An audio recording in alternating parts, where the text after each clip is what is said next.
వ్యక్తి నేను వాళ్ళని క్షమిస్తున్నాను అన్నది. నేను వాళ్ళను క్షమిస్తున్నాను అన్నది.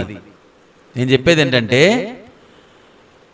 నువ్వు క్షమించటం ఇప్పుడు కాదు తల్లి, వాళ్ళు వచ్చి క్షమాపణ అడిగితే క్షమించు. క్రైస్తవులు క్షమించాలి కదండి అంటే, క్షమిస్తాం రా, నువ్వు వచ్చి అడగాలి కదా.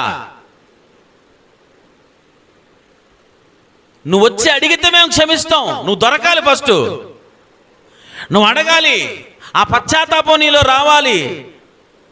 తండ్రి, వీరేమి చేయుచున్నారో వీరికి తెలుసు గనుక వీరిని క్షమించకు. మొదటి మాట ఏంటి? తండ్రి, వీరేమి చేయుచున్నారో వీరు ఎరగరు గనుక వీరిని క్షమించు. మరి మనం ఏం చేయాలి?